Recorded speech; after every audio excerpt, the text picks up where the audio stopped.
Kami adalah pengelola TPQ. Ketika kami menerima infak dari wali santri yang pekerjaannya sebagai tukang rias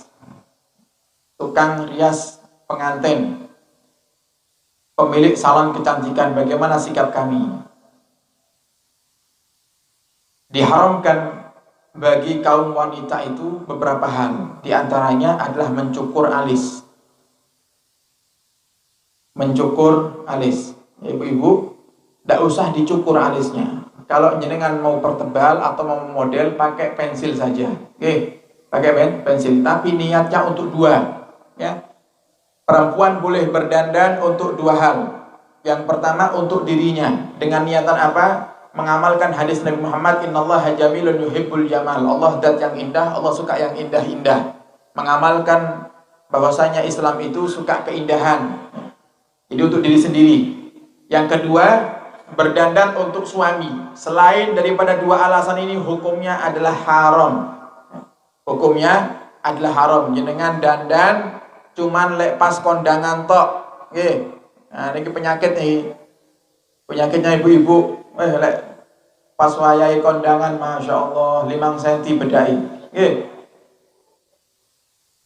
Masya Allah sudah luar biasa. Nah, ini tidak boleh. Harusnya jenengan dandan ketika di hadapan suami. Yang diharamkan diantaranya adalah mencukur daripada alis. Orang yang mencukur alis dan orang yang minta dicukur, dua-duanya dilaknat oleh Allah Subhanahu wa Ta'ala. Sehingga diusahakan. Kalau memang ada yang punya usaha salon, kalau memang sudah tidak ada usaha yang lainnya, diniatkan, ya Allah, saya buka salon ini dengan niatan untuk membantu kaum wanita menyenangkan suaminya. Niki sudah darurat niki. Mau tidak mau jenengan harus niat seperti itu. Kemudian kalau ternyata salonnya ini salon yang sembarangan, disuruh nyukur alis ya mau, suruh make up perempuan yang tidak menutup aurat pun juga mau, maka hasilnya pun dari hasil yang haram. Hasil yang haram. Kemudian gimana caranya? Kalau kita mendapatkan infak, sedekah dari orang-orang yang pekerjaannya haram, mereka tidak dapat pahala daripada Allah Subhanahu wa Ta'ala. Kemudian kita kalau sudah tahu jelas, apalagi itu pemberian misalnya hadiah untuk kita sendiri, ada orang ngasih hadiah kita kerjanya misalnya di bank yang ada ribanya. Kita tahu penghasilannya dia cuma itu saja. Dia tidak punya penghasilan yang lainnya. Karena mungkin tetangga dekat dengan kita, dia punya pekerjaan yang cuma di bank itu saja, bank yang ada riba. Kemudian kok dia berikan makanan kepada kita, jangan-jangan makanan ini dari hasil gaji di bank riba. Maka gimana kita makan? Haram kita makan karena kita tahu.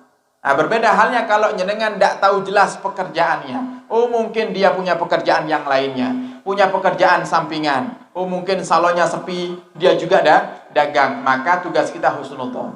Mungkin ini infak dia ambil dari pekerjaannya yang halal. Pekerjaan dia yang berdagang. Karena saya lihat, salonnya tidak terlalu rame. Yang ramenya pas di bulan-bulan waktunya manten-manten, pernikahan banyak. Ketika itu sepi, mungkin dia kerja dagang yang lainnya. Maka kita tanamkan husnudzon mungkin dari hasil yang lain. Jika sudah jelas-jelas ya kita terima, kita arahkan kepada yang lainnya. Untuk misalnya maslahat umum, maslahat orang-orang banyak, maka diperbolehkan. Jadi jangan salah paham, banyak orang itu yang sudahlah tidak apa-apa kerja haram, nanti sebagian hasilnya disisihkan untuk infak. Tidak ada seperti itu. Tidak diterima sama Allah Subhanahu wa Ta'ala. Allah alam shawab. Kemudian apa hukumnya hewan yang disembelih oleh orang muslim yang tidak sholat? Selagi pakai menyebut nama Allah boleh-boleh saja. Cuman ini perlu ditekankan dalam masyarakat kita. Semakin banyak dan maraknya orang-orang muslim yang meremehkan sholat. Kalau kita lihat dalam kitab, Bapak Ibu, dalam kitab fikih, orang-orang yang tidak sholat itu dianggap orang-orang yang fasik. Orang-orang yang fasik itu tidak perlu dihormati. Tidak perlu dihormati. Sampai dikatakan oleh para ulama, seandainya kok di tempat kita ini kehabisan air. Kita cuma punya air 1 gelas. Kita tidak haus, tapi kita butuh air ini untuk wudhu. Cukup air segelas ini untuk wudhu kita. Tiba-tiba tetangga kita yang tidak sholat datang. Dia katakan kepada kita, Pak, itu air yang segelas buat saya ya, saya haus. Padahal kita butuh air ini untuk wudhu. Maka apa yang harus kita lakukan? Pakai airnya untuk wudhu, tidak usah berikan kepada orang yang tidak sholat itu. Sampai seperti itu. Nah, ini perlu kita sampaikan kepada masyarakat kita. Bukan Islam itu jahat. Tidak. Cuman masalahnya banyak orang-orang sekarang ini yang sudah mulai meremehkan sholat. Urusan diundang yasinan tahlilan paling pertama datang. Oke. Apalagi kalau yang undang orang kaya, semangat datangnya. Aneh gitu loh. Datang yasinan tahlilan orang sembahyang. Datang sholawatan tidak sembahyang. Maka tidak dihormati. Di mata Allah hina, di mata manusia dihinakan juga orang-orang yang tidak sholat. Maka tugas kita gimana kalau kita melihat ada orang yang tidak sholat? Ayo, jangan malah direndahkan. Ayo kita dekati mereka. Himbau mereka untuk sholat. Nasihati Bapak Ibu. Malas Bib kalau saya mending biar Allah yang ngurusi dia saja. Yang penting saya sholat. Tidak bisa seperti itu. Disebutkan dalam kitabnya Imam Ghazali, kalau ada di pelosok kandang bagian barat ada pembunuhan, kalau di sana ada pembunuhan, kemudian kita yang tinggal di timur sendiri, kita tahu siapa yang bunuh tapi kita diam saja, maka kita dianggap sama dosanya seperti orang yang bunuh. Kita ngelihat orang yang tidak sholat, kemudian kita diam saja, sama dosanya seperti orang yang tidak sholat itu. Sehingga tidak bisa kita hanya diam saja, tidak bisa. Minimal kalau jenengan tidak berani nasihati, doakan untuk menggugurkan daripada dosa yang akan kita dapatkan disebabkan karena kita hanya diam ketika melihat saudara kita tidak sholat. Jadi kalau jenengan punya tetangga tidak sholat, jenengan punya tugas. Yang pertama apa? Nasihati. Dan jangan langsung berpindah ke yang terakhir. Nasihati dulu, usaha. Diajak, diiming-imingi, kasih hadiah. Pak, saya punya sarung. Saya punya sarung di rumah ini. Baru saya dapat dari orang. Cuman saya sudah banyak sarung. Jenengan mau enggak sarung ini? Tapi dengan syarat jenengan sholat. Kalau jenengan mau sholat, saya kasih sarung. Pokoknya jenengan cari cara gimana caranya orang itu bisa sholat. Kemudian kalau ternyata orangnya mau tergerak hatinya untuk sholat, datang ke rumah jenengan, Bapak, saya kepingin taubat, saya kepingin bisa sholat, tolong ajari saya sholat. Jenengan ajari yang paling ringan. Jenengan ajari wajib-wajibnya saja dulu. Jangan dikasih sunah-sunahnya, tambah ngeluh lagi. Oh, kalau sholat itu harus hafal niat. Salat harus hafal niat. Niatnya gimana? Usolli fardal isya'i arba'a raka'atin mustaqbilal kiblati adaan ma'muman lillahi ta'ala. Ora sida salat niki. Nggih. Buyar ngeluh aku ngurangane. Kan ngoten. Terus caranya gimana? Ajarkan kepadanya niat. Niat gimana caranya? Niat pakai hatinya. Karena niat itu yang wajib di hati, pakai bahasa yang dia paham. Wis pokoknya awakmu niat. Gimana niatnya? Ya Allah, saya niat salat isya 4 rakaat lillahi ta'ala. Sampun, selesai. Itu dalam fikih dijelaskan seperti itu. Kalau kita sudah mampu, sudah terbiasa sholat, barulah kita pakai yang paling sempurna. Pakai niatnya, pakai bahasa Arab. Kemudian, pakai doa iftitah. Kalau belum hafal caranya niat saja dia masih bingung, jangan suruh ngapalkan doa iftitah, tambah ngeluh. Nah, jadi caranya diajarkan yang wajib-wajibnya saja. Niat Pak, niatnya pakai bahasa yang jenengan pahami, Pak. Bahasa Jawa boleh, bahasa Indonesia boleh. Saya niat sholat isya 4 rakaat lillahi ta'ala. Langsung takbir Pak, Allahu Akbar. Langsung baca Fatihah. Fatihah ini bagi yang baru belajar sholat. Lek jenengan pun biasa sholat, jangan ditinggalkan iftitahnya. Ya.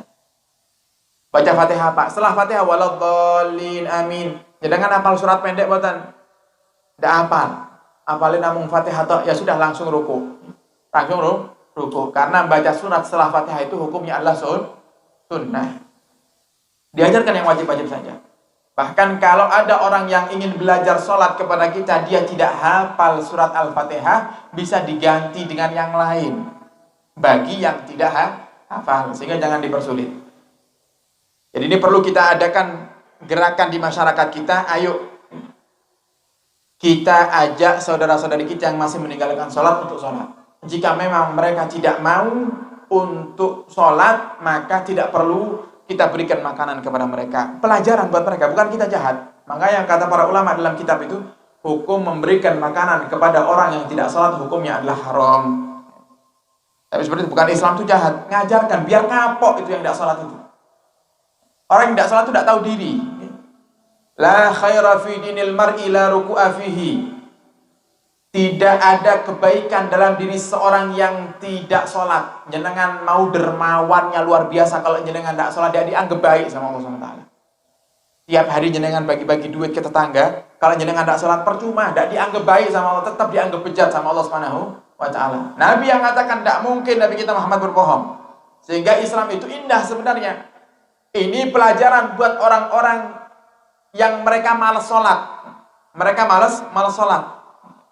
Jadi diajarkan sholat kepada mereka yang belum bisa sholat. Ayo yang semangat. Jenengan jadikan ini kesempatan Bapak Ibu. Justru harusnya kalau jenengan ngelihat ada orang yang belum sholat, jenengan harus semangat. Kenapa? Kalau jenengan bisa jadikan dia sholat, jenengan dapat pahalanya luar biasa. Coba, kalau seandainya di tetangga kita ada satu orang saja tidak sholat, kok ternyata kita yang ngajari dia sholat? Kita yang ngajari dia sholat, akhirnya dia sholat subuh, dia sholat zuhur, dia sholat asar, dia sholat maghrib, isya, sehari 5 kali. Kita juga dapat pahala sholatnya dia. Kita sholat sendiri, kita sholat subuh, dapat pahala sholat subuh kita sendiri. Kemudian kita ditambah sama Allah, dapat pahala sholat subuhnya orang yang kita ajari. Nah kalau ternyata yang kita ajari sholat taubatnya taubatan nasuha, sungguh-sungguh ternyata bangun jam 3 malam sebelum subuh, sholat tahajud, dia sholat witir 11 rakaat, sholat tasbih 4 rakaat, sholat taubat, sholat hajat, kita tidur di rumah. Subuh kita baru bangun, tapi Allah catat kita termasuk orang yang bangun sholat tahajud. Kenapa? Karena yang ngajari sholat dia adalah saya. Jadi harus cerdas. Ayo kumpulkan pahala yang banyak dengan mengajari orang-orang yang belum bisa sholat untuk sholat.